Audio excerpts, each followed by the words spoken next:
Specific বলেন কে নিষেধ করেছে আপনাকে ছাড়তে?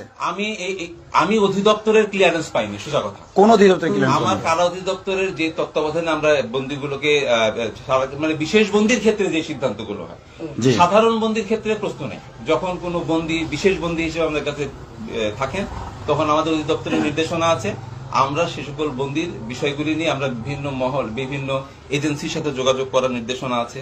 আমাদের আদালতে অধিদপ্তরের ক্লিয়ারেন্স নেওয়ার নির্দেশনা আছে। তো আমরা সেই নির্দেশনা অনুসারে এইটারই আমরা জানতে চাচ্ছি, এটার আমাদের একটা লিখিত ডকুমেন্ট দেন, এই নির্দেশনার না। পৃথিবীর মানে কারা দেশ পরিচালনার জন্য সবকিছুতে লিখিত থাকতে হবে, তার তো কোনো নিয়ম নেই। আপনারা এইরকম একটা মানে কোর্ট থেকে এসে গেছে। আমি ভাই সেজন্যই তো বলছি যে আপনাদের কাছে আমি অনুরোধ করছি, আচ্ছা অনুরোধ করছি যে আমার বিরুদ্ধে যদি আপনাদের এরকম কোন অভিযোগ থাকে যে হ্যাঁ আমি তাকে জোর করে আটকে রেখেছি, আইনগতভাবে ছাড়ি নাই, আপনি অবশ্যই আমার বিরুদ্ধে আপনি আবেদন মানে লিখিত অভিযোগ করতে পারেন। আপনি আমার বিরুদ্ধে লিখিত অভিযোগটা করেন, হাইকোর্টের উপরও পাওয়ার দেখিয়ে শোনেন, জুলাই আন্দোলনে সবকিছু লিখিত অভিযোগ হয় না, এটা জানেন না? তাহলে সেটাই তো কথা, লিখিত। হ্যাঁ, জুলাই অভ্যুত্থানে রাষ্ট্র কিন্তু আমি বলি শোনেন, আপনারা ফ্যাসিবাদের দোষর হিসেবে আবির্ভূত হয়েছেন, আপনারা চাচ্ছেন রাষ্ট্রকে অস্থিতিশীল করতে, এটা চাচ্ছেন বলেই আপনাদের এখন এরকম টকটক কথা বেরোচ্ছে। আপনারা চাচ্ছেন রাষ্ট্রকে অস্থিতিশীল করতে।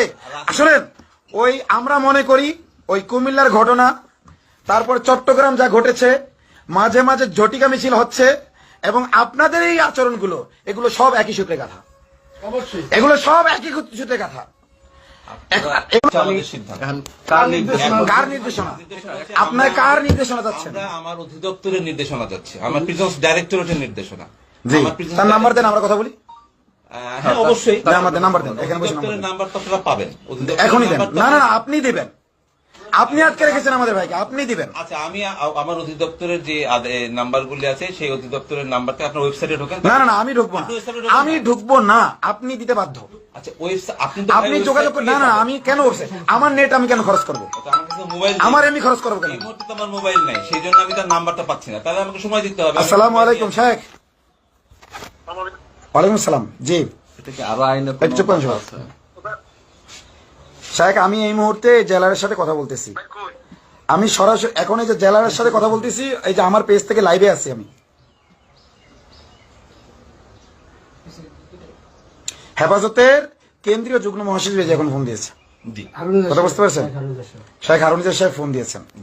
হ্যাঁ, এবং আরো কয়েকজন ইতিপূর্বে ফোন দিয়েছেন। এই যে জেলা সাহেব আছেন, সাহেব কথা বলেন।